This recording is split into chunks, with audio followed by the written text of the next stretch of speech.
Halleluja, kom ons prys die koning van die eeuwe vanmorgen. Ek dink ons kan beter doen as dit kind van die Here. Die graf is leeg. Hy het opgestaan, kom aan, ons is nie vanmorgen soos hulle wat treer, wat geen hoop het nie, ek en jy het hoop, hy sit op die troon, halleluja!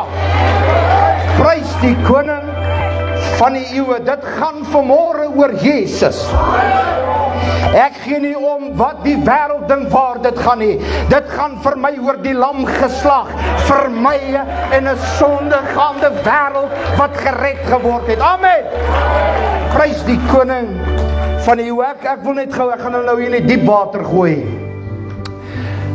Maar ons het gesing, kom ons prys sy naam. Ek wil vanmorgen vir jou sê, kind van die Here, as jy net tot die besef sal kom, wat se krag in jou lofprysing lê, sou jy al hierdie dak afgeskree het vanmorgen.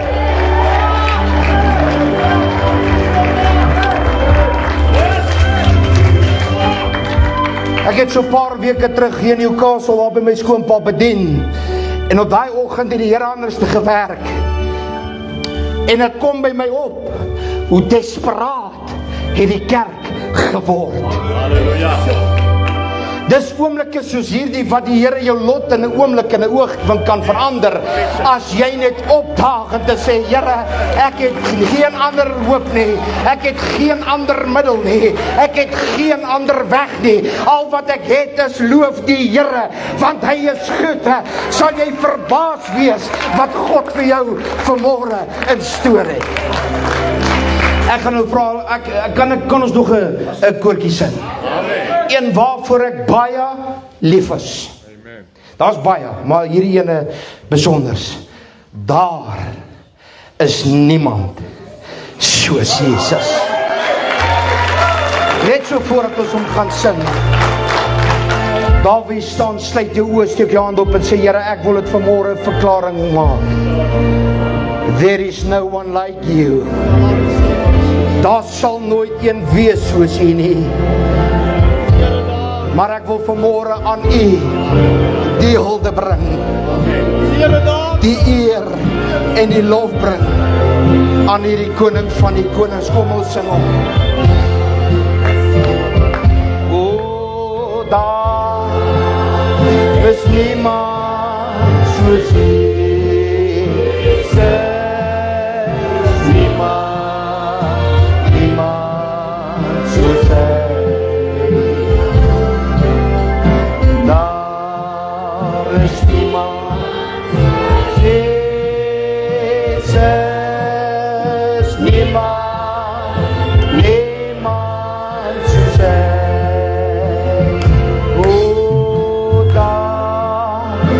Niemand soos U, oh, niemand soos hy. Daar is niemand, Jesus, niemand soos hy. Want daar is niemand soos U. Nou hierdie is my lied en my vreugde. Dis dieselfde wysie. Soos hy.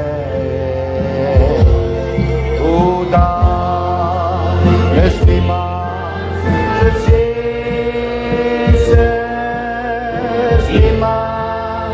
niemand soos hy.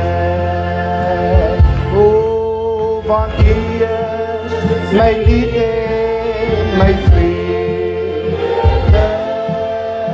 U is my Here, my God.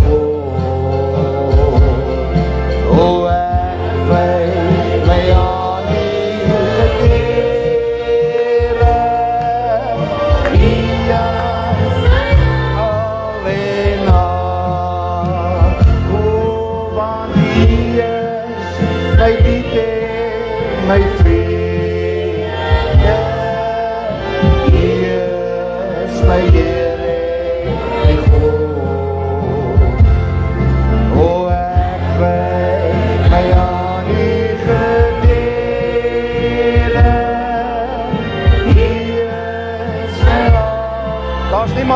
Jesus. Want daar is niemand soos Jesus. O niemand soos hy.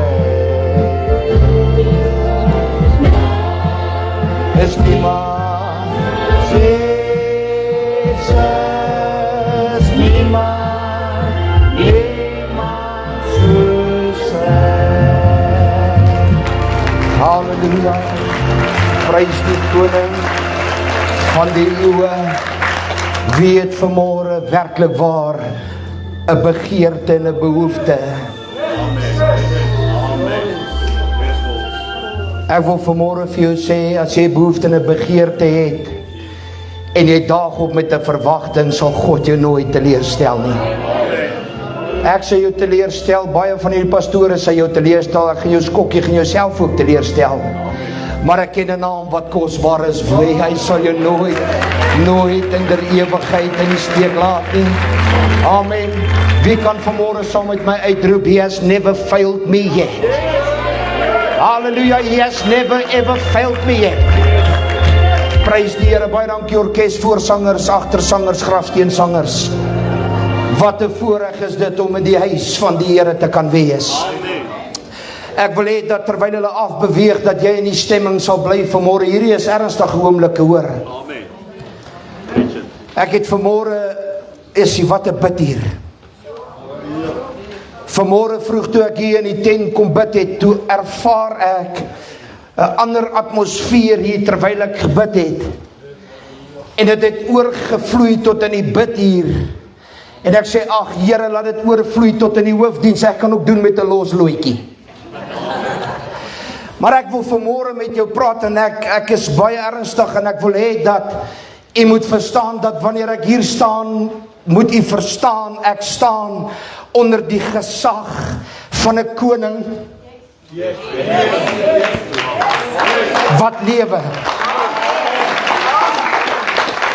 Ek staan hier nie omdat ek kan of dink ek kan nie, ek staan hier omdat daar een siel by Jesus moet uitkom. Ag, kom hoor jy vanmorgen, kind van die Here, it's all about him. Dis hy wat die siele red, dis hy wat vry maak, maar vanmorgen gaan die Here iemand sy jukke breke, die Here gaan vanmorgen iemand aanraak, die Here gaan vanmorgen iemand sy lot verander, die Here gaan vanmorgen jou vernuwe in jou gemoed, hy gaan vir jou 'n nuwe lofsang gee, hy gaan vir jou 'n nuwe blydskap gee, hy gaan vir jou 'n deurbraak gee, hy gaan jou weer plaas op hoë berge, hy gaan jou oplig vanmorgen. Halleluja, groei dit vanmorgen, kind van die Here. Ek is bly vir hulle wat vanmorgen saam met my bly is. Ek wil vir jou sê, ek wil nou nie in dit ingaan nie, maar as jy net besef het, die prys wat jy betaalde om vanmorgen hier te wees, gaan ek nie dit bekostig om een oomblik, 1 sekonde laat verbygly wat ek Jesus se naam nie kan oplig nie. So jy moet maar verskoon as ek opgewonde raak. Jy maar verskoon as jy dink ek skree. Man, wie wat ek oefen vir die hallelujas wat gaan klink soos donderslag. Maar ek wil vanmorgen vir jou sê, wanneer die kerk beginne raas, is daar verskille. Jy kry 'n geraas, wat 'n geraas is, wat maar net lydende simbale en klinkende metaal is. Maar as die volk beginne bly raak in die Here, dan sak die heerlikheid van die Here neer in die midde van sy kinders. Halleluja. Ek weet nie waar ek gaan begin nie. Ek weet nie waar ek gaan eindig nie. Maar een ding weet ek verseker, dat God het 'n plan met jou. God het 'n afspraak met jou. Sit jou hand op jouself en sê, this is my divine appointment. Sny jou af van wie langs jou sit. Sny jou af van wie voor jou sit.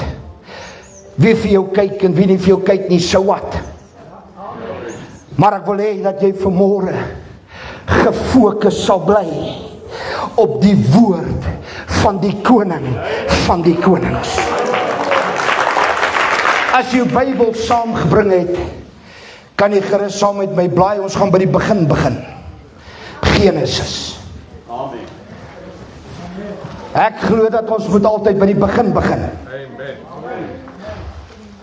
Pastoor Rocky, ek dink as die Bybel vir ons gegee was en net Genesis 1 het bestaan, was dit ook vir my meer as genoeg.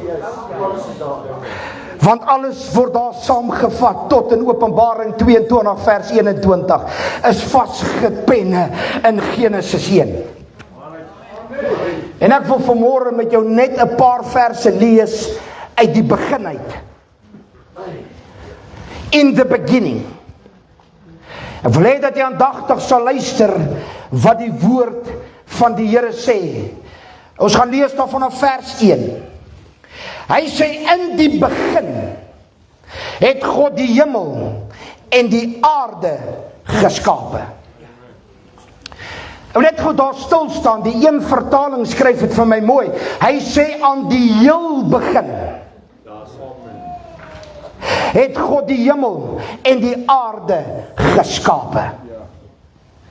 As jy in die Hebreëse taal gaan kyk en jy lees hom, hy mos van regs na links, is daar binne in daai gedeelte aan in die begin. Reg voor begin is die alfa en die omega, die alef en die taf. En die kenners sê dat dit pas eintlik nie daarin nie, maar ek kan hom ook nie uithaal nie, want dan is die konteks van die skrif dan uit. Ek wonder wie's die alfa en die omega. In die begin, Jesus. Ek wil dit duidelik stel, dat voor hierdie aarde geskape was Jesus al reeds daar gewees. Vers 2, en die aarde was woes en leeg, en duisternis was op die wêreldvloed, en die gees van God het gesweef op die waters. En God het gesê, laat daar lig wees. En toe gaan na kersie aan. Sê dit gou daar. En daar was lig. Wie is die lig? Dankie Here. Toe sien God dat die lig goed was. Let op wat die woord sê. Hy sê die lig goed was. En God het skeiding gemaak tussen die lig en die duisternis. Ons weet wie is duisternis. En God het die lig dag genoem en die duisternis het hy nag genoem. En dit was aand en dit was môre, die eerste dag. Net tot so ver geliefdes, jy kan jou sitplek neem. En ek wil vanmôre met jou 'n paar oomblikke van hier uit bedien, en dan sal ek aangaan soos wat die gees van die Here dit op my hart lê. Maar ek wil vanmôre net gou 'n paar oomblikke stil staan by die lig van die wêreld, naamlik Jesus Christus. En ek wil hê jy moet verstaan dat as dit nie vir daardie lig was nie, was ek en jy nie vanmôre hier nie. As dit nie vir daardie lig was nie, het jou lofprysing niks beteken nie. As dit nie vir daardie lig was nie, het ons niks gehad om voor te lewe nie. Maar God het die lig gegee in orde vir jou en my om 'n hoopvolle toekoms te kan hê in Christus Jesus. Halleluja. Ek wil vanmôre, en die titel van my boodskap is die lam op my kleibord. Die lam op my kleibord. En ek gaan nou daarby kom. Maar ek wil hierdie gebruik as 'n inloop en 'n aanloop tot my boodskappe, inleiding. My inleiding is so 7 bladsye. Dan sal ons oorgaan na dit wat die Here wil hê, maar hoor gemooi. Ek wil dit dadelik sommer op rekord plaas en ek wil dit reguit vir jou sê. Net soos daar op hierdie aarde niks voortgebring kan word sonder sonlig nie, sou ek en jy ook niks goeds voorgebring het sonder die lig van hierdie wêreld wat naamlik Jesus Christus is nie. Halleluja. As jy iets goeds wil voortbring, as jy wil groei, as jy wil uitstaan, you need to stand in the light. Amen. Lig. Glory to God. Ek weet nie van nie, ek haat duisternis. Ja. Ene. Kyk, ek is nou in die verkeerde kant van 40, goed loop ons in die aand voor jou in. Dan struikel jy en val jy. Maar hoor vanmôre kind van die Here, as ouderdom teen jou tel en jy strompel oor goedjies, wil ek vir jou sê, in jou geesteslewe sal jy nooit struikel en val nie, want die woord van die Here is 'n lig vir my voete, 'n lamp vir my voete en 'n lig vir my pad. Halleluja. Goeie dit vanmôre. Ek verkies lig. Ek hou van lig. Daar's baie dinge wat ons kan praat oor hierdie lig, maar ek wil hê dat jy gou moet verstaan wat ek vanmôre van u wil gee. Van die begin af was daar 'n vyand. Hy was nie altyd die vyand nie, hoor. Amen. Hy was die lofpryser van lofprysers. Amen. Gesalfde gerub. Sê dit. Die gesalfde gerub. Hy's 'n gesalfde gerub gewees. Ja. Van die begin af. En hoogmoed het in die harte van die gesalfde gerub gekom. Wanneer laas kind het jy opgelet wat se gees jy in jou lewe toelaat? Weet jy nie dat jy's 'n gesalfde van die Allerheiligste? Ag, kom aan kerke. Wanneer laas het jy besef dat jy's nie net 'n hier jou nie, jy is geroepe. Jou naam is geskrywe in sy handpalms. Hy het sy salwing op jou uitgegiet. Wanneer laas het jy introspeksie gedoen? Dieselfde gees wat hom uit die doodheid opgewek het, is veronderstel om dieselfde gees te wees wat jou deurdrong. Amen. Maar hoor mooi, wat sê die woord van die Here? Hy sê dat God gooi nie nuwe wyn in ou wynsakke nie. O, kom aan. As jy deurdronge is deur 'n verkeerde gees, het ek vir jou nuus. Jou wynsak is oud, dis tyd vir 'n nuwe ene, want God se gees wil hy weer in jou lewe uitgiet en hy wil dit weer in jou lewe inspoele. Maar dit het tyd geword dat jy weer vernuwe moet word in jou gemoed. Halleluja. Dit het tyd geword dat die kerk sal opstaan en sê, ek wil weer 'n nuwe wynsak wees, 'n bruikbare instrumente in die hand van 'n God wat lewe. Ek wil vanmôre vir jou sê, voor die skepping van die aarde af was hoogmoed vir 'n oomblik, het hy probeer om sy voete in die strate van goud te sit. Ja. My woord leer my dat geen vlek of rimpel of sonde kan die poorte van die hemel ingaan nie. Amen. Kan ek gou vir jou sê, gaan dit nou weer aanraak. Hoor hoe beskryf, jy kan dit gaan lees in Jesegiel 28. Gaan lees dit op jou tyd, maar hoor gou wat sê Jesaja, skryf dit vir my mooi. Hy sê, hoe het jy uit die hemel geval, o môrester? Seun van dageraad. Hoe lê jy teen die aarde neergeslaan? Oorweldiger van die nasies. Luister. God het nie die vyand gesê, ek dink dit is tyd dat jy omdraai en uitstap nie. Ek sien 'n prentjie, pastoor Dion, waar God sy hand uitstrek en hy vat hom hier en hy slinger hom uit. Hy sê, hoe het jy neergewerp op hierdie aarde? Ek glo dit was die Big Bang. Dit was 'n wake-up call gewees. Amen. O, jene, glo julle in die Big Bang? Ah, ek glo in die Big Bang. Ek glo, toe hy die aarde tref, toe klap daai ding soos wat 'n 30 kwes nie kan klap nie.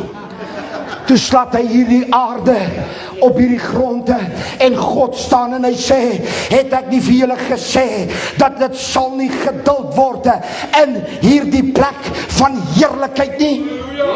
Kom aan. Ek het vanmôre 'n reguit vraag vir die kerke. As God die gesalfde Gerube, o seun van dagrate, neergewerp het, wie is ek en jy om te dink ons kan instappe en want God gaan dit oorsien? Nee, 1000 maal nee. Ons het nodig om by die kruise van Jesus weer uit te kom. No sin will enter the kingdom of heaven. Punt. Dis nie debatteerbaar nie. Ons gaan nie in 'n debatvoering oor dit nie. Sin will not enter the kingdom of heaven. Feit bly staan dat u moet verstaan dat soos duisternis van die begin af is en lig van die begin af is, sal duisternis nog steeds aktief besig wees tot die dag wanneer hy finaal in die poel van vuur gewerp word. Amen. Met ander woorde, luister. Hy sal besig wees. Hy sal om elke hoek en draai probeer toeslaan. Hy sal om elke hoek en draai probeer om jou te potjie. Is daar sulke mense wat saam met my? Luister. Jy stap in een geveg uit, dan wag jy aan een of jy om die hoek. Aan die woorde, hy is besig. Hy is actief en hy is besig om mense moeg te maak. Hy is besig om mense se gedagtes te okkupeer. Hy is besig om mense te mislei en te verlei. Maar hoor vanmôre die woord van die Here wat Johannes geskryf het in Johannes 1:5. Hy sê, en die lig skyn in die duisternis en die duisternis sal hom nooit oorweldig nie. Ek wil vanmôre vir jou sê, het maak nie saak wat gebeur nie. Het maak nie saak wat se geveg jy weg nie. Dat lig sal altyd triomfeer oor duisternis. Amen. Halleluja. Want van die begin af het God gesê, there will be light. En het sal wees.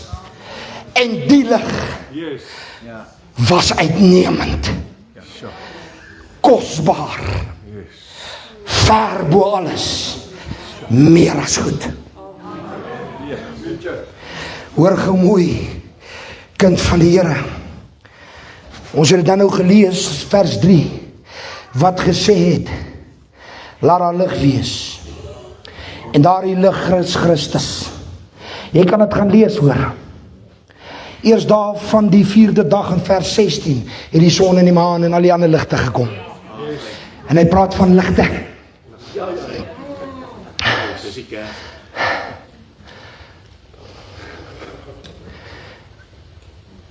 En ek besef vanmôre that I can't even walk without him holding my hand.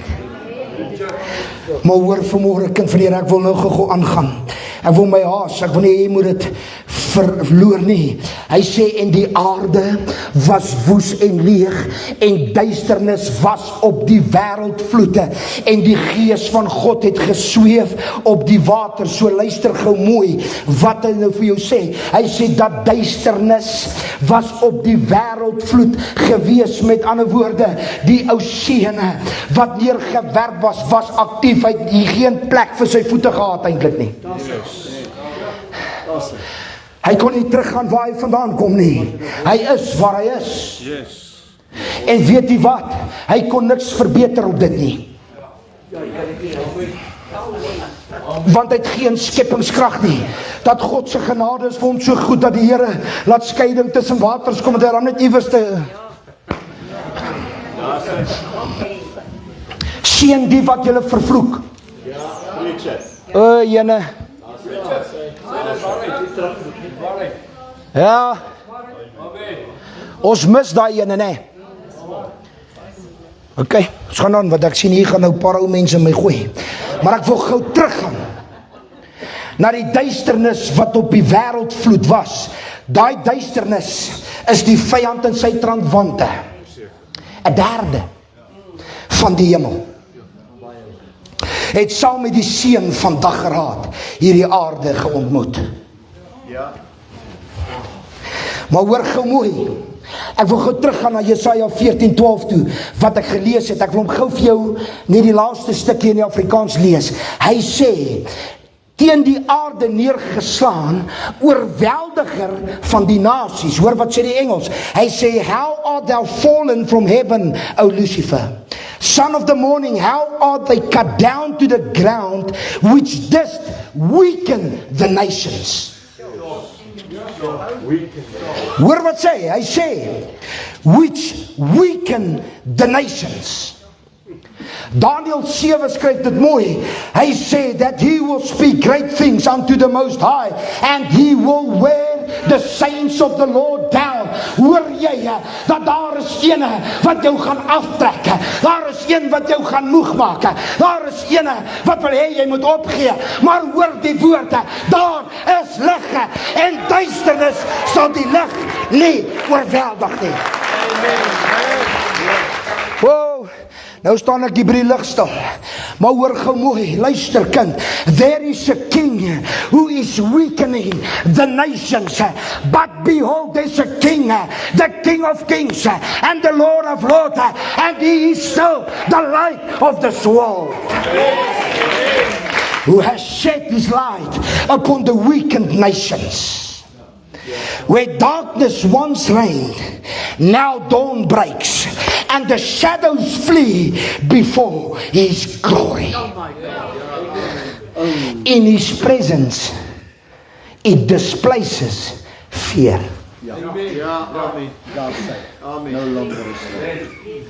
Jy sien, ons is alreeds in sy teenwoordigheid, maar wat kort, ons is nog nie bewus van hom nie. Amen. Amen. Oh my goodness. Hoekom sê so nie? Want ons is te besig met Dion Allers.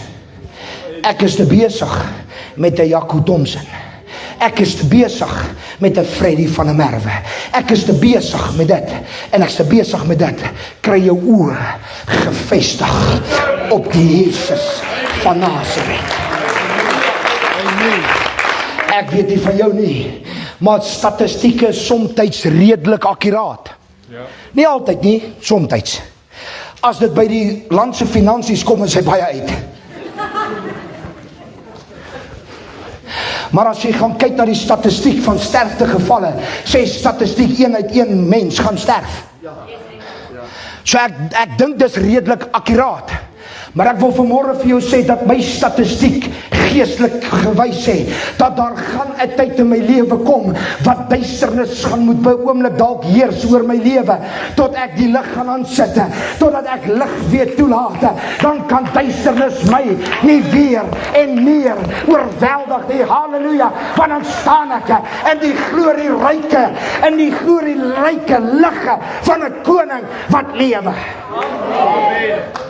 Ek glo in die lig. Ek glo dat hy is die lig van die wêreld. Hoor die kind van die Here, ek wil aangaan, maar hoor u sien dat van die begin af het God geweet dat duisternisse gaan met 'n plan kom. Ek wil vanmôre vir jou sê, die duiwel het baie planne, maar hy het nie een oplossing nie. En hoeveel keer val ek en jy in die struik van die vyand? Boots en al. Ja, oorboe. Wat jy sê Johannes 10 skryf, hy sê die dief kom net om te steel en te slag en te verwoes. Ek het gekom. Nee, wag eers bietjie. Ek het gekom sodat Die lewe. die lewe en Dit in oorvloed. dit en oorvloed. Hy praat nie van 'n ryk koffer nie, hoor. Hy praat van jou naam wat geskrywe moet word in die lamsboek van die lewe. Dit is ware rykdom. Hoor gou mooi, maar jy sien dat die vyand het gekom, hy's 'n dief en hy's 'n moordenaar. Die Bybel sê dat jy het hom as vader, die vader van die leuns, en hom is geen waarheid nie, en as hy spreek is dit nie waar nie, dis net leuns, want hy lieg om jou te potjie en jou te treiter en al die tipe van dinge. Maar weet jy wat, dat dit was sy plan gewees, om die nasies te weaken, om die nasies van God af weg te trek. Maar God het 'n plan gehad. Hy het gesê, want so lief het God die wêreld gehad, dat hy sy enige gebore seun gegee het, sodat elkeen wat in hom glo nie verlore sal gaan nie, maar die ewige lewe mag hê. Dis 'n voorreg. Yes. En dis 'n condisie. Die vyand het 'n plan. God het die oplossing. Ons moet kies vir wat se span skree ons. Ek en my skoonpa praat so rukkie terug oor 'n besluit wat hy moes maak. En ek sê, ek maak 'n stelling. Ek sê vir hom, dit is eintlik 'n no-brainer. Die besluit wat hy wil maak, uit my oogpunt uit. Ek wil vanmôre vir die kerk sê, dis 'n no-brainer. Jy hoef nie 'n IQ te hê van Einstein nie. Jy moet dit kan glo en weet, dan sal jy die regte besluit maak. Ek kies lig. Ek kies nie die plan nie, ek kies die oplossing.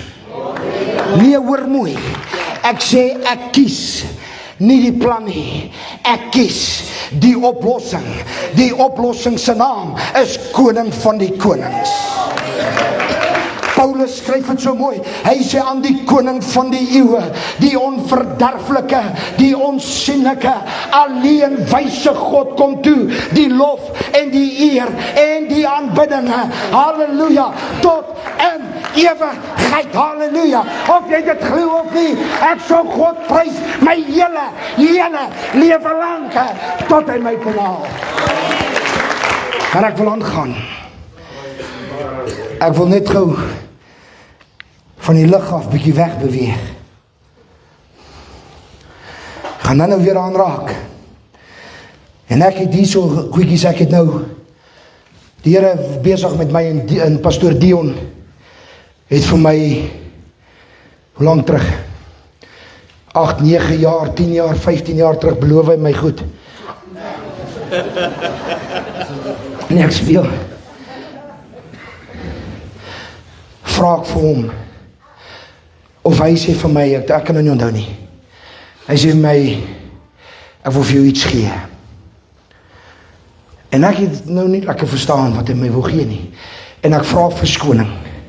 Ek het daai dingetjie nou by die huis vergeet, in die haas wat ons hier nou toe moes ry, maar ek het so 2 replacements. En hy gee vir my 'n handvatsokkie van 'n beker wat 12 handvatsokkies aangehad het, waaruit hulle gedrink het by die tabernakel van Silo. En ek gaan nou daarby uitkom, en hy gee my hierdie ding, en ek vat daai ding, ek het in my kantoor gesit, en hy daar by my gesit, en ek kyk hierdie ding, en ek raak bewoe in my binneste. Want hy sê vir my, hy sê, Renier, weet jy waaraan jy vashou? Ek sê, nee, verduidelik net gou vir my. Hy sê, daardie ou stukkie is plus minus 3000 jaar oud. Die moontlikheid dat Samuel aan dit kon gevat het, ek weet nie, ons weet nie, maar die kans is daar. En ek kyk hierdie ou stukkie en ek sê, Here, vir 3000 jaar lê hierdie stukkie in Silo met my naam op, hoekom? Hy sê, want ek sal die gebreekte stukkies vat, en ek sal weer iets niets maak. Vir 3000 jaar lê daai ou stukkie in Israel, mense, toeriste loop daar, left, right en center, en daar is ou stukkie wat daar lê met my naam op. Nou wil ek dit duidelik stel, ek glo nie in daardie dingetjie wat my kan red nie, maar as ek na daai ou stukkie kyk, dan maak die Bybel vir my net meer sin, en hy bevestig net weer vir my die grootheid en die omvang van 'n God wat lewe, want daai ou stukkie beteken, dit beamoen wat hier geskrywe is. Amen. Met ander woorde, daai handvatsokkie is nie in kontradiksie met die Bybel nie. Hy bevestig dat dit het wel daar plaasgevind. Die feit dat daar vanmôre 'n leë graf is, bevestig vir my dat daardie woord is die waarheid. Die steen is weggerol en hy het uitgesgaan. Hy het opgestaan. En al die tipe van dinge. En ek kan so aangaan, maar ek hou die ou dingetjie vas. En ek kyk kom en ek bær hom in my kluis. Kerkmense steel hoor. Ek speel. Maar ek heg nie waarde aan hom nie. Ek heg waarde, want wat ek hier lees, is die verhaal van die werklikheid. Verstaan nie wat ek vir jou wil gee. En ek lees, en ek hou hier jou stukkie vas. Dat die plek, nou Pastor Dion is meer 'n kenner in daardie gebied. Ek het hom gisterand gesê, ek moet so toe gaan. Ek het 'n paar vrae wat ek antwoorde moet kry. Nie dat ek twyfel nie. Ek wil dit sien.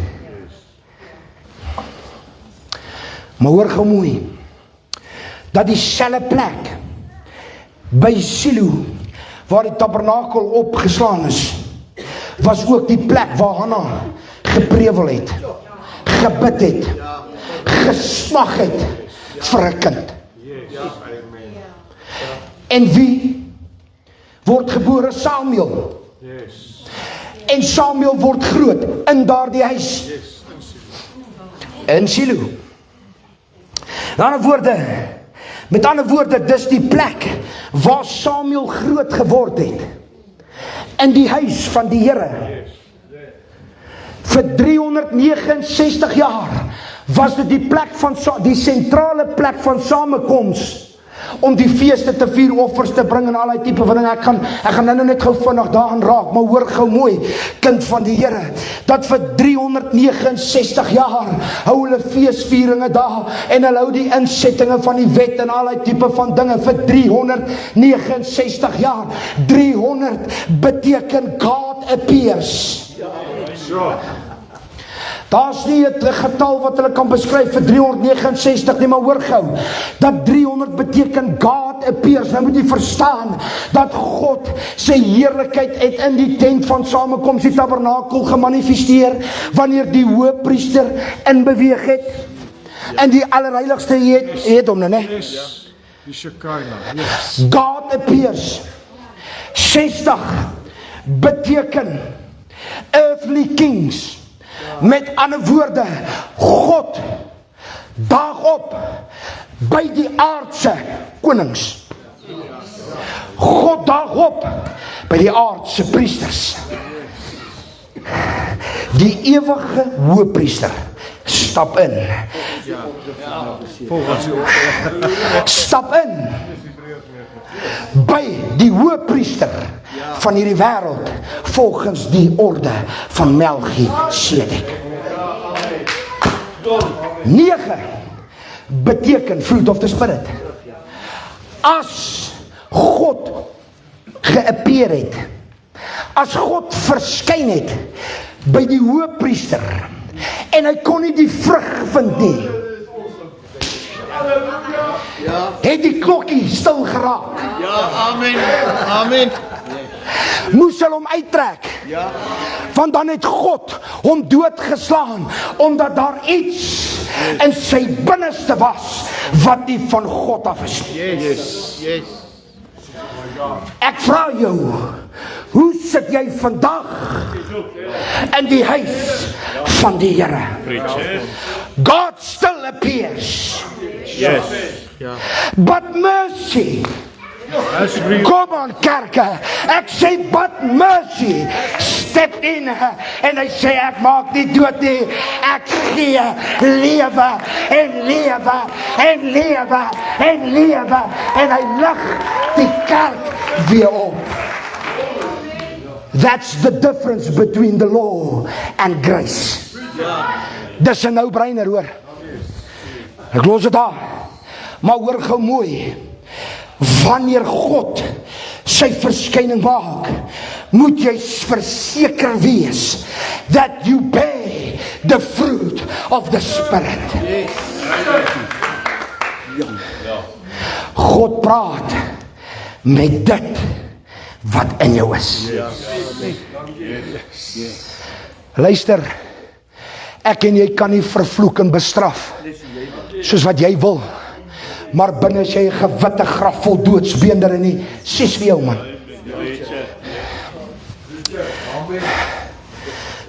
Wie kan ek aan jou gou sê, die fout wat die mense maak onder die dispensasietyd van genade, is hulle dink omdat hy so instap en uitstap, ek is nog alright. Ek wonder, my insluitend, as God vanmôre hier moes appear, verskyn, soos wat hy in die tabernakel moes verskyn het, sou ek en jy uitgestap het, of sou ons uitgesleep geword het? Seker. Yes. Pastoor Rokkie, ek dink nie ek sou dit maak nie. Ek lees nou dag 'n mooi ding.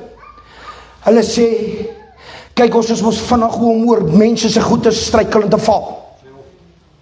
Ons bou mos mure met dit. Dis mos wat ons doen. Maar ek wonder vir een oomblik, en ek lees hierdie ding raak, en dit het met my gepraat, dit het my diep getref, en die stelling maak, hy sê, die enigste een, wat die steen kon gooi, wat nie sonde gehad het nie, het verkies om dit maar liever nie te gooi nie.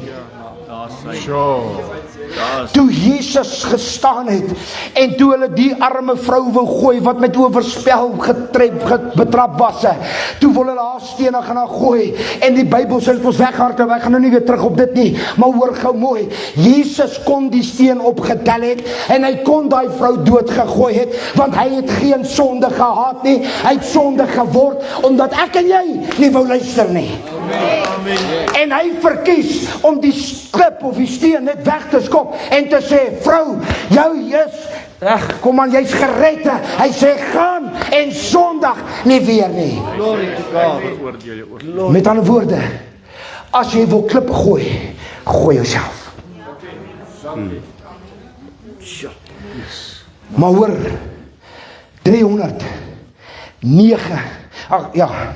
69 jaar sit hulle by 'n tent, 'n tabernakel, wat net eintlik tydelik daar was, want die tempel is permanent, 'n tabernakel word opgevou en daar gaat hy. Sit hulle, die volk, vir 369 jaar, en hulle aanskou die heerlikheid van God. Vir 369 jaar. En nou het hulle met 3 hooffeeste het hulle by mekaar gekom, onder andere.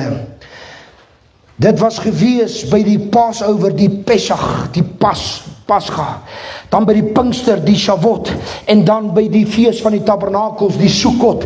Daardie 3 feeste het hulle by mekaar gekom, daar.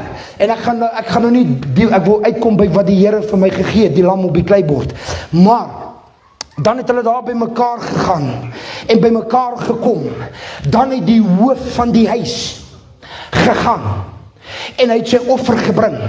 Dan vat hulle daar die lamsvleis, en hulle sit dit op 'n kleibord. Dan gaan die hoof van die huis uit. Dan gaan gee dit aan sy gesin, en sy gesin eet saam met hom die offer. Maar solank as wat hulle eet, moet hulle die tabernakel in die oog hou. Hulle kan nie soos die Pinkstertannies met Tupperware bakkies kom nie.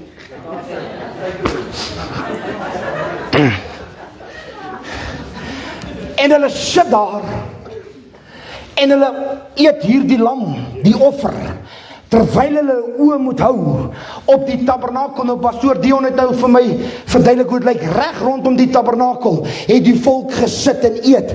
Dan hou hulle dop die tabernakel. Dan as hulle klaar geëet het, het hulle die kleibord gevat en hom gebreek. Hy mag nie huis toe gaan nie.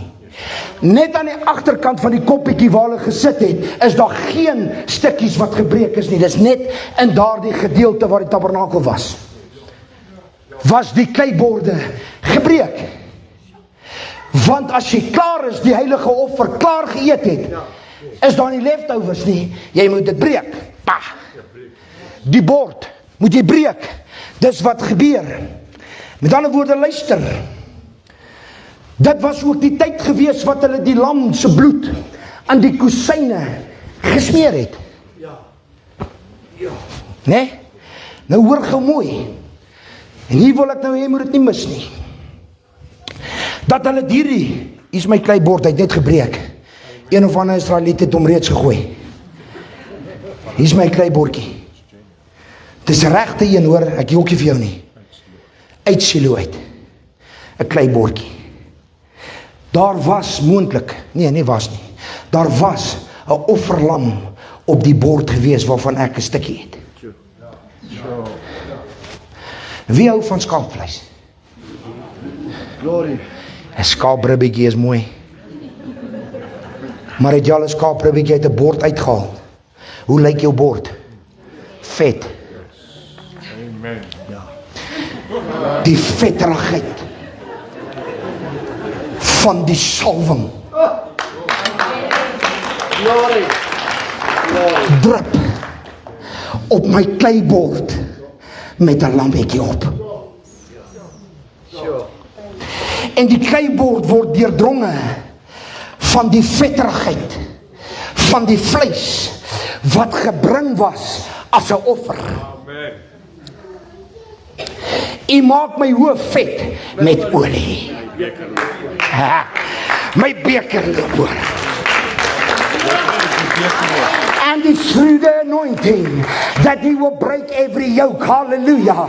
Met ander woorde, dat hierdie ou lammetjie, hierdie lam op my ou kleibordjie, deurdronge met die vettigheid en die heerlikheid van my offer, word gebreek. En die oomblik wat hierdie vetterige bord hierdie aarde tref, breek die vloeke, breek die jukke, breek elke siekte, breek elke omstandigheid, because of the anointing. Ek gee nie om wie jy is nie, ek gee nie om wie jy dink jy is nie, maar sonder die salwing is ek en jy en niks nie. But through the anointing he will break the yoke. En hulle vat die dingetjie en hulle breek hom. Want ons is klaar.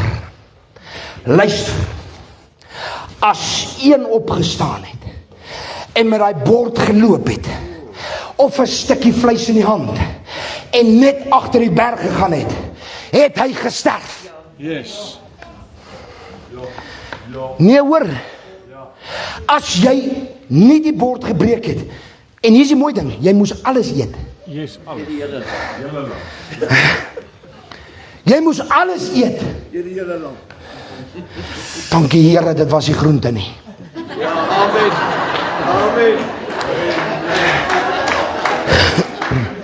Romeine skryf dit mooi, sê die swakkes eet groente. Gaan lees dit hoor, Romeine 4. Maar hoor gou mooi, ek wil nou hier stil staan, met ander woorde, nou die lam op hierdie kleibord, en tydens die Pasga word die lam geslag, hulle eet ongesuurde brode, hulle eet bitterkrye om nou te herdenk die swaar tyd wat hulle in Egipte gehad het, bitterkrye. Nou jene, as hulle vir my 'n lam voor moet sit en daar's bitterkrye, dis ek skiep hom. Maar daar is iets in dit herdenk die swaar kry tye in Egipte. Met ander woorde, nou moet jy gou verstaan, soos ek vir jou gesê, dat die hoof van die huis het gegaan om hierdie lammetjie te offer, en dan het hy mos nou aan sy gesinne gegee, en dan het hulle die beker gedrink, die wyn, 'n tipe van die bloed. Dis nou my oortjie, ek sal hom, as iemand wat gaan vir jou afneem, mag hom nie vir jou gee nie. Het hulle hierdie beker gevat, en as 'n klas het hulle hom gebreek, maar daar was 'n ander beker, met 12 handvatsels, die 12 stamme van Israel. 12. Wat hulle vasgehou het, en dan het hulle uit hierdie kruike die wyn geskep in hom in. Ek glo dat hulle daai beker ook gebreek na die tyd, want dis hoekom ek die handel gekry het. Die Bybel praat nie baie oor dit nie, hoor. Maar hoor gou mooi, maar gaan nou by dit kom. Met ander woorde, so was die gebruik gewees van die Pasga in daardie dae, dat jy geloop het met jou lam op jou kleibordjie. En terwyl jy dit geniet, moet jy jou oë gefestig hou op die tabernakel. Hoekom? Sodat jy kan aanskou when God appears. Hoor gou mooi, kind van die Here. Dis wat daar gebeur het. Nou, ek wil gou 'n bietjie verder gaan oor hy 369. En ek het hom nou geskiep, maar ek moet dit vir jou lees van die 369. Met ander woorde, die 369 wat ek vir jou gesê het, is wanneer God appears by die priesters en hy moes die vrug vind. Met ander woorde, die priester moes vlekloos en rein gestaan het. Nou staan hier die volk, en vir 369 jaar, wat dit beteken, 300, het ek vir jou gesê, God appears, 69 beteken killing believers. So met ander woorde, as jy met hierdie lam op jou kleibordjie gesit het, en jy kyk na die tabernakel en jy stap weg, en jy draai jou rug op die tabernakel, dan God appears again, and he's killing the believers. Luister gou mooi, of jy glo en of jy nie glo nie, of jy my glo en of jy my nie wil glo nie, daar gaan 'n tyd kom, wat God weer sy aangesig op jou draai, en waarmee gaan God jou besig vind? Daar kom 'n tyd, wat God weer by jou besoek af lê, en wat is op jou kleibordjie? Wat is op jou kleibordjie? Ek gaan my haas, nou kyk gou wat gebeur. So kan ons aangaan oor wat gebeur. Dis waarom ek vandag nie kan verstaan hoekom die mense wil terugkeer na die wet nie.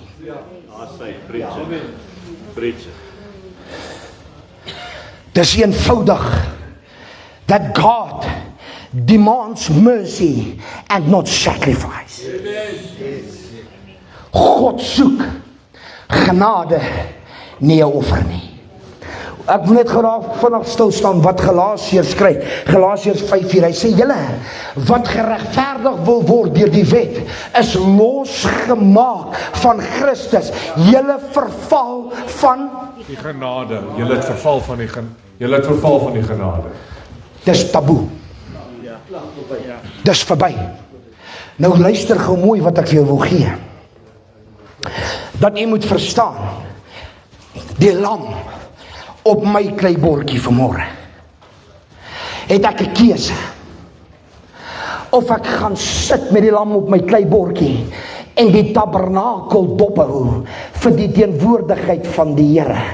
En ek is 'n aanskouer, of ek aanvaar die lam op 'n nuwe kleibordjie, en ek is nie meer 'n aanskouer nie, maar ek is 'n deelnemer, deelagtige aan die salwing en aan die heerlikheid van 'n God wat leef. Luister, kind van die Here, ek dink ek en u moet op 'n punt kom wat ons moeg geword het om dinge net te aanskou.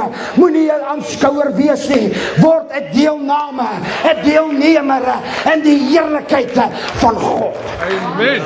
Luister, man, jy sien, keer terug na die wet met die lam op jou kleibordjie.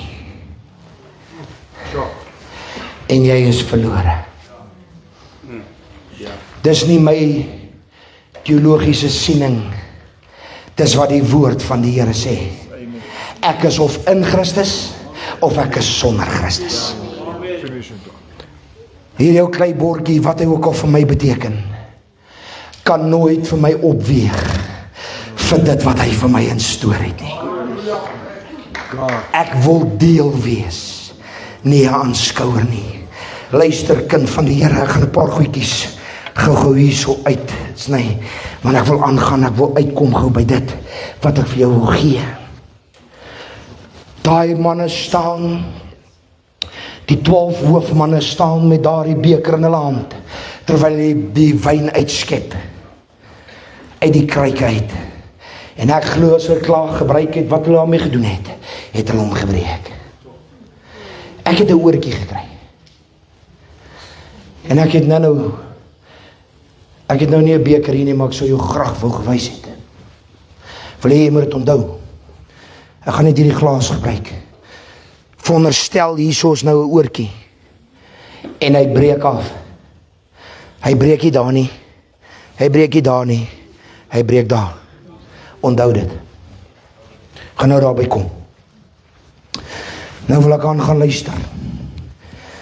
En ek gaan net gou vinnig weer teruggaan na die lig toe. Jy sien, chaos het geheers. Toe stel God die wettiese orde daar.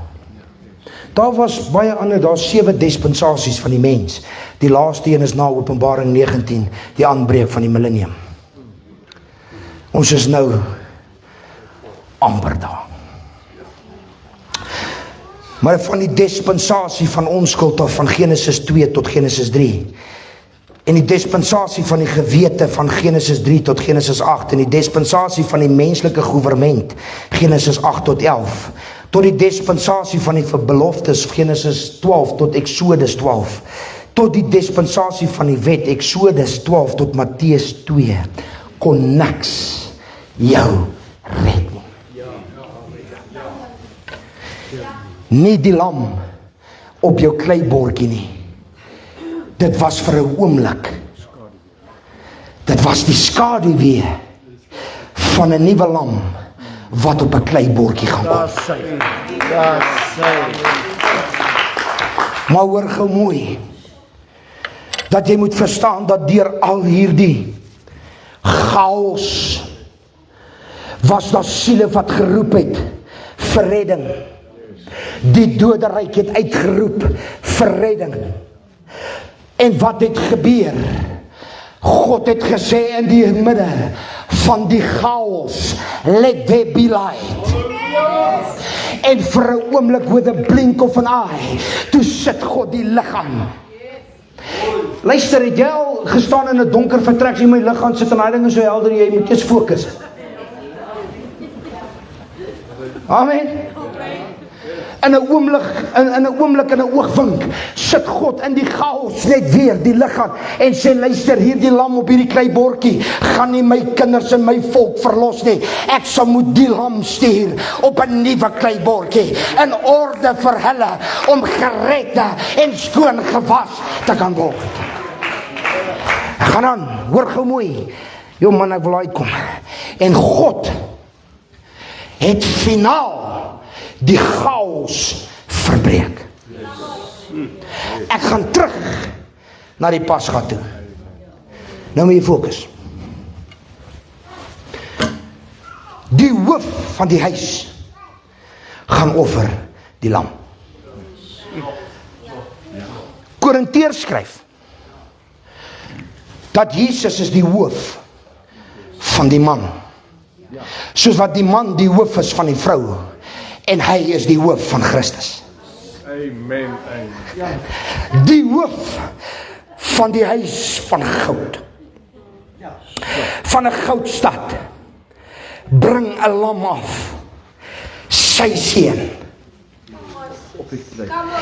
en hy gaan sit hom neer in 'n kleibordjie, 'n krippie.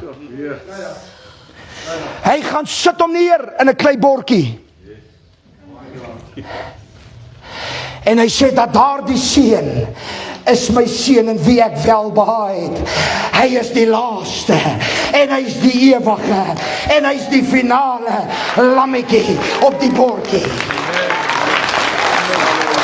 En die hoofman, die hoof, naamlik die Vader, vat hierdie lammetjie en hy sê, ek gee hom vir my huisgenote. Ja, amen.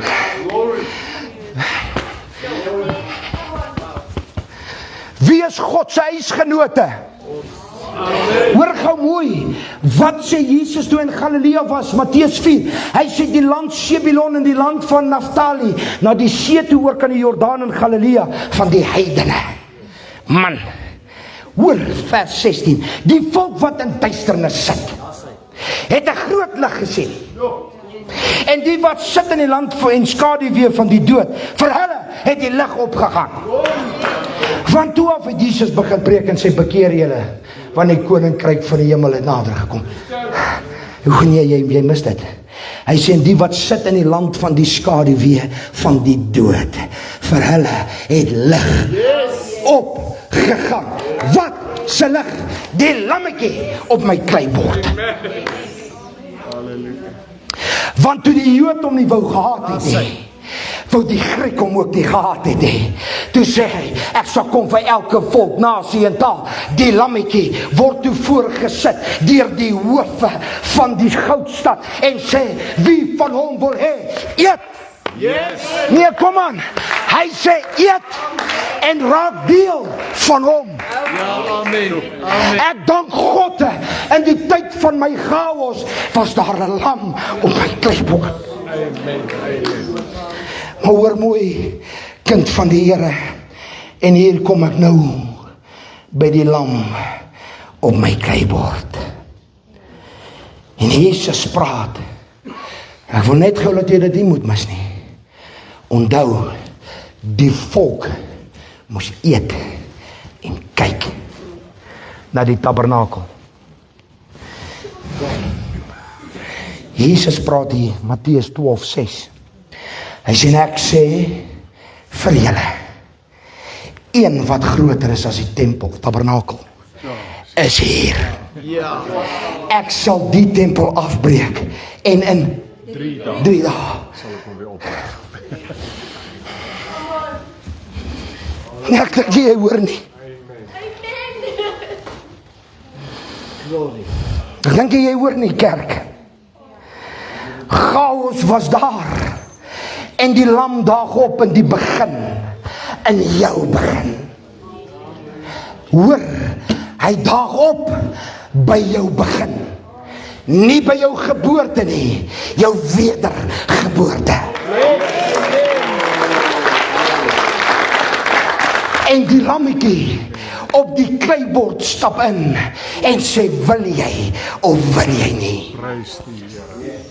Met ander woorde, luister, ek en jy raak deelagtig van hierdie lam. Ek praat nou van Jesus, hoor. Op en ons eet van hom, maar is jou oë nog gefestig op die ewige tabernakel? Is jou oë nog gefestig op die ewige tempel? Is jou oë gefestig op die koning van die konings? Luister, kerke, jy sal moet jou oë gefestig kry op die leidsman, op die volleinder van hierdie geloof, naamlik Christus Jesus. Ek vra jou vanmôre, wat is op jou bord en wat hou jy dop?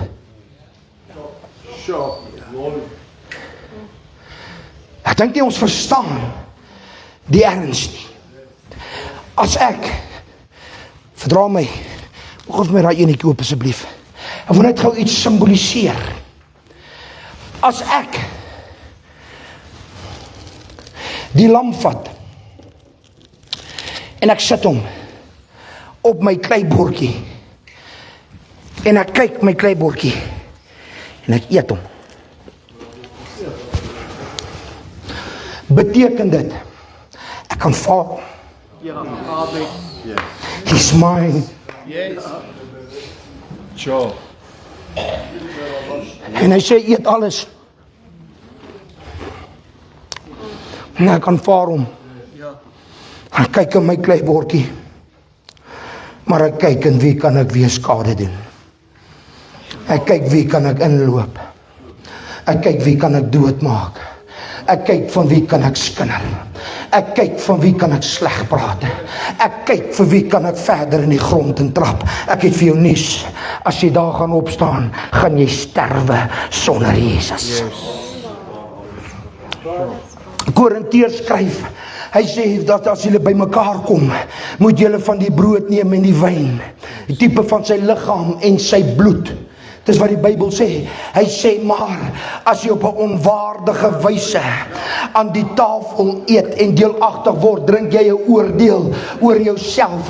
Dit is waarom daar so baie siekes en swakkes en selfs hulle wat ontslaap het onder julle is, omdat jy op 'n onwaardige wyse aan die tafel van die Here sit.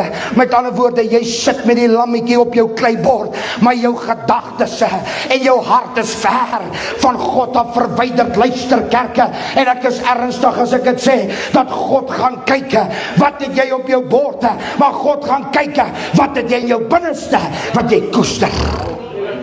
Amen. Amen. Hy vat die lammetjie en hy sê, ek gaan vir jou 'n nuwe lam sit op die kleibord. En weet gou mooi kind van die Here. Ek voel ek wil nie nou langer uittrek nie. Maar hoor gou, ek moet dit net gou vir jou gee. En God bring die lam uit die hemelse plekke. The one and only King of Kings. En hy sê, ek sit hom neer in 'n kleibordjie. En julle gaan hom hang, sodat die wêreld kan aanskou. Gaan lees die Bybel, toe Jesus aan die kruis hang, het die verbygangers afgekyk, hulle koppe geskit.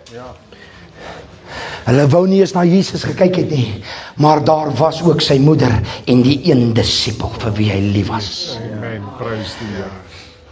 Wat gekyk het na die tabernakel. Wat hang. Hy sê, want as ek opgelig word, sal ek weer die mens na my toe trek. Ja. That's grace. Dat self die verbygangers wat hulle koppe geskit het Jesus gered. Ag, come on. Come on, that's grace. Dis wat genade beteken. Maar luister, ek wil my haas, hoor gou mooi.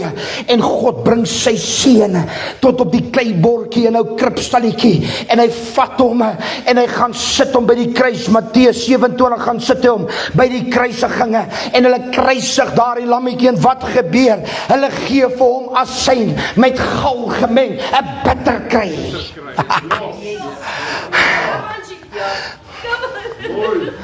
Jene, soos in die Pasga hulle die bitter krye geëet om te herdink die swaar tye in Egipte, en hulle gee vir hom bitter gal wat gemeng was met asyn, en hulle gee hom hierdie bitter ding om dit proe, toe dit sien, toe sê die Bybel, wou hy dit nie gehaat het nie. Jy sien kerke, hy weet van jou bitter stryd, hy weet van die chaos waarin jy in is, maar hy het gesê, ek sal weer my lig oor jou laat skyn, ek sal jou weer laat lewe, ek sal jou weer oplig, ek sal jou weer versterk. En hier is die dingetjie. En hy sê, dat ek gaan homself aan jou openbaar. Hy sê, is voordelig, dat ek weggaan. Maar ek sal tot die Vader bid. Hy sê, jy ander trooster stuur, naamlik die Heilige Gees, die vetterigheid van die lammetjie.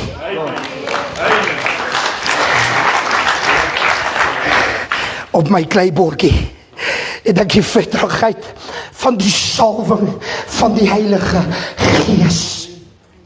Hoekom? Want ek hierdie lam klaar deelagtig geword het. Al wat oorbly is die vetterigheid. Ja. Die salwing. Ek dank God vir sy salwing. Yes, amen. En wat gebeur? Dat jy moet verstaan, alles is uit stof uit, né? Bome is ook uit stof uit. En daar hang 'n lammetjie op 'n stofbordjie op Golgotha. Koning van die konings. Koning van die Jode. Uitgekap op 'n rots wat klei is.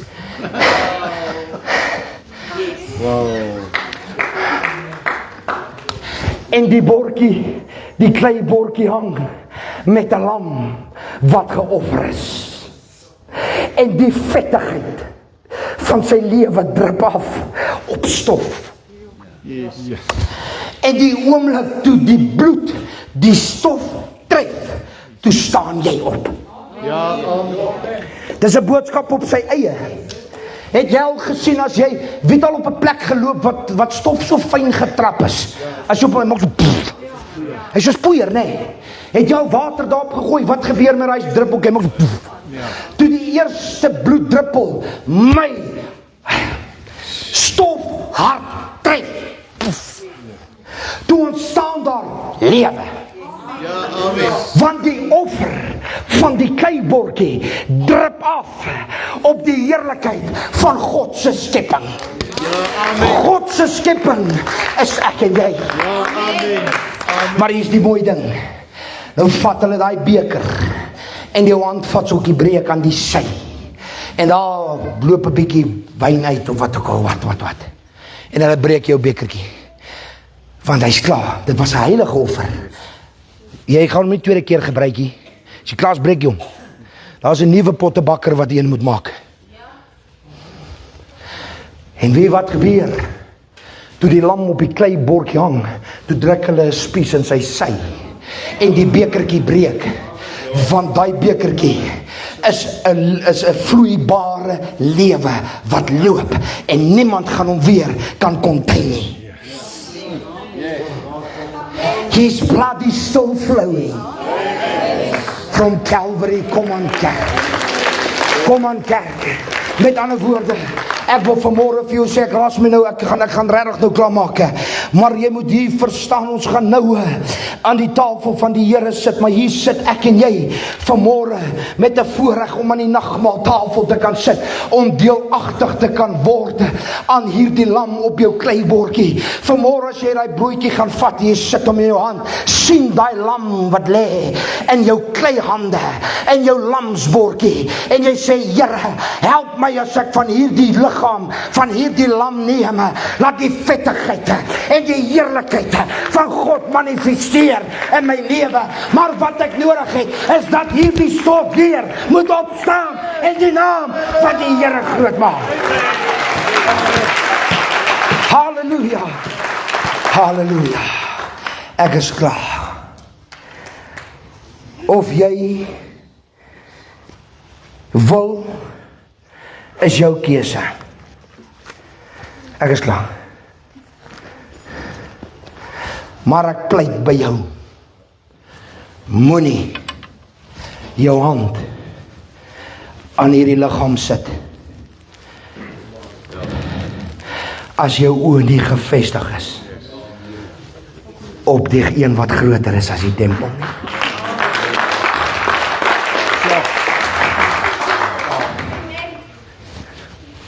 Ek gaan jou vra vanmôre, die orkes kan vir ons regmaak.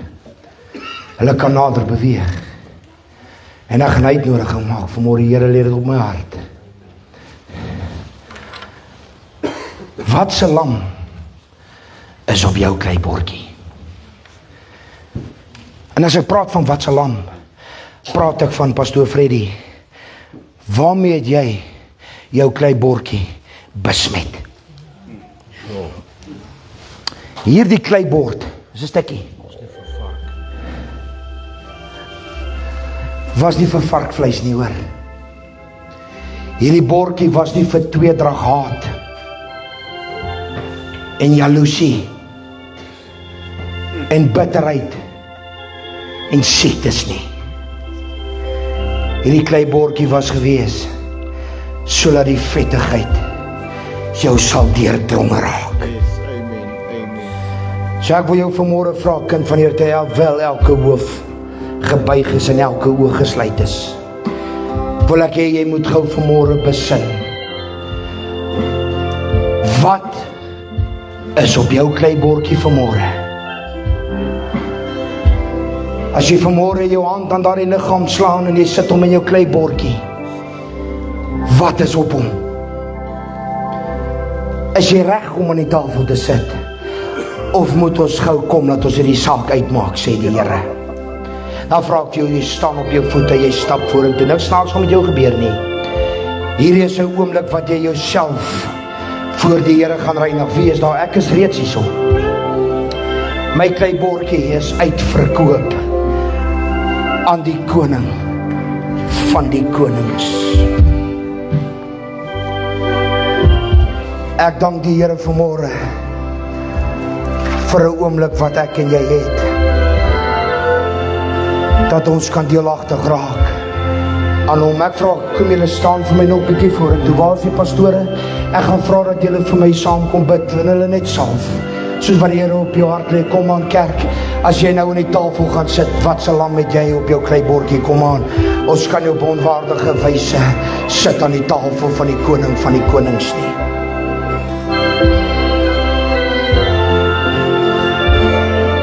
Maak seker dat as jy hier onderin loop, dat jou hart is skoon, dat jou hart is rein, en daar is niks wat jy koester in jou hart nie. Kom aan.